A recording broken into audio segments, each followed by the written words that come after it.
dans votre présentation, ça a été dit la dernière fois dans le conseil municipal précédent, des économies, les recommandations, loin. Voilà, comme vous voulez, ça va. Bon. Donc ça a été dit, vous tenez compte du rapport de la Cour des comptes, vous avez bien fait, surtout sur les emprunts. Quant aux investissements, vous l'avez déclaré. Il y a des postes aussi, je voulais simplement, je sais très bien que vous allez être très vigilants sur le poste 011 et le poste 012, qui sont les charges de fonctionnement et les charges personnelles, vous l'avez dit, qui déplacent largement les 50% à tous les deux. C'est en page 30 du compte administratif. Et il y a des postes à surveiller également. C'était simplement un signalement que je voulais vous donner, après y avoir regardé. Les postes à signaler sont un poste qui a explosé, c'est le budget fêtes et cérémonies. Fêtes et cérémonies, c'est le budget en page 35, le poste 6232. On est à 1 600 000. Alors ça, c'est un budget qui a fait plus que tripler en quelques années. C'est à surveiller, voir ce qu'il y a dedans. Voilà. Et autre chose un petit peu particulière également, c'est le budget dépenses et contentieux. Le budget dépenses et contentieux, en page 35, c'est le poste 6227. Celui-là également est assez particulier car il y avait déjà une augmentation progressive puisque les crédits ouverts étaient à 54 500 € et on les a largement dépassés, on les a doublés. Donc il faut voir ce qu'il y a là. Pourquoi tant de contentieux, hein, voilà. C'était simplement une réflexion. Sur le poste, bon, je vous remercie de ces observations qui correspondent exactement à ce que nous pensons également. En ce qui concerne le contentieux, c'est essentiellement dû à des recours contre les permis de construire, à des recours contre le PLU, donc à des opérations d'urbanisme qui sont contestées et que nous devons supporter, bien que les possibilités de sortie soient très minces. Et ça dure très très longtemps et donc ça pèse sur les honoraires que nous devons verser. Nous étions très mal placés pour dire l'objet de ces contentieux, mais je vous remercie de l'avoir dit. Alors si vous me permettez de rebondir sur la problématique du coût des spectacles. Donc, effectivement, il y a eu une explosion et la presse... Oui, fêtes et cérémonies, oui, oui. Bah oui, mais dans les fêtes, il y a les spectacles, monsieur Adolphe. Et là, on est un peu sur la problématique du pain et des jeux. Hein, pendant qu'on amuse la galerie, Rome s'effondre par ailleurs. Donc j'ai évoqué tout à l'heure l'état de délabrement du patrimoine immobilier de la ville. Bien, il y a un choix budgétaire qui a été fait. Ben, nous allons le rectifier. Donc je réponds à votre question, oui. Nous allons revoir le coût de ces manifestations. Et j'ai découvert, parce que je vous dis, je suis un bleu moi dans l'affaire. Hein, vous avez de la pratique que je n'ai pas encore. J'ai découvert qu'en réalité, nous payons aux productions de spectacles l'entrée, le plat principal, le fromage, le dessert, le café et le pousse-café. C'est-à-dire qu'on paye tout et eux encaissent tout. La commune n'a jamais pris 1 centime sur les billetteries, par exemple. Pas 1 centime.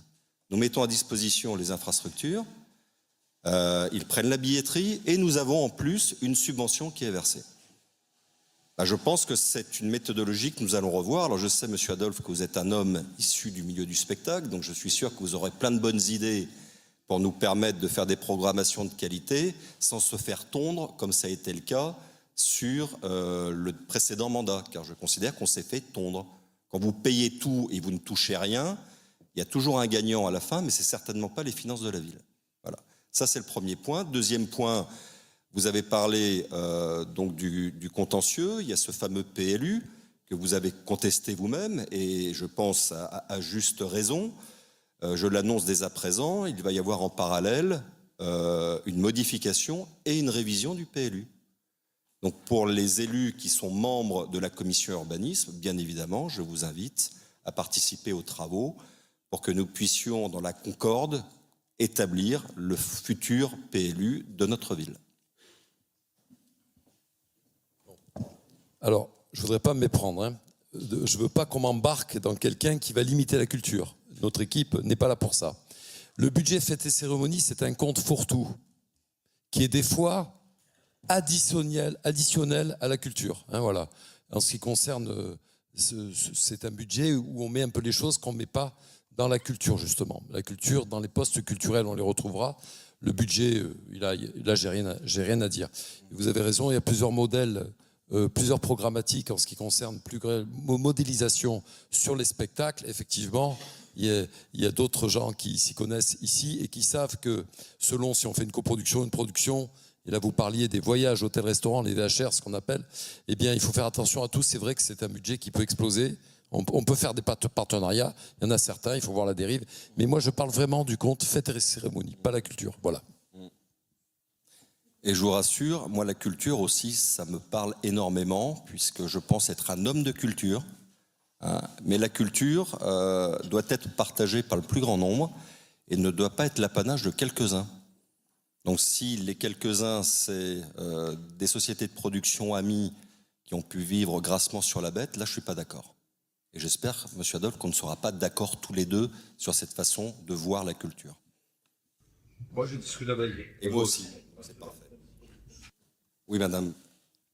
Alors, je ne sais pas si vous m'entendez. Oui. C'est parfait. J'avais 2 questions donc, par rapport effectivement à ce point-là, au compte administratif. C'est en fait 2 points que je trouve absents, mais peut-être c'est ma faute, hein, parce que je ne suis pas experte en budget, effectivement. Donc, sauf erreur de ma part, je n'ai vu aucune mention de subvention destinée aux associations. Donc, je voulais savoir si ça sera dans l'ordre du jour éventuellement d'un prochain conseil municipal. Pour ceux qui ont la pratique, en fait, on ne va pas voter ligne par ligne, parce que là, vous venez tous bière, sandwich, voire pyjama et sac de couchage. Donc, en fait, il y a une enveloppe globale et il peut y avoir des questions sur certaines subventions. Voilà. Je vous pose cette question parce que notamment, j'ai beaucoup d'associations qui se préoccupent et qui doivent effectivement travailler sur leur budget et décider quelles activités porter. Donc voilà, je pense que c'est un point quand même assez urgent et qu'ils attendent. Alors, vous devez savoir que Laurence Bigotte, qui a la délégation association, a commencé à rencontrer les associations. Et là, je voudrais qu'on soit tous très clairs. Les communes n'ont pas vocation à subventionner pour subventionner. Il y a 2 dimensions dans la subvention. Tout d'abord, le contrat d'objectif. Qu'est-ce que vous allez faire avec cet argent? Et le deuxième point, être attentif également au compte de résultats et au bilan des dites associations, puisqu'on commence à déceler des associations que j'appelle les associations caisses d'épargne, qui continuent à demander des subventions alors qu'elles ont des réserves en nombre. Eh bien, moi, je considère qu'à partir du moment où les réserves sont importantes, la subvention municipale n'est plus aussi évidente.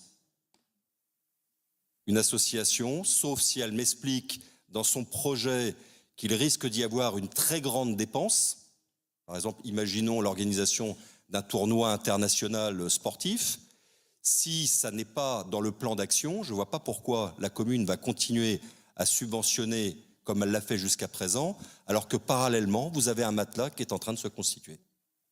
Est-ce que j'ai répondu à votre question? Oui. Merci.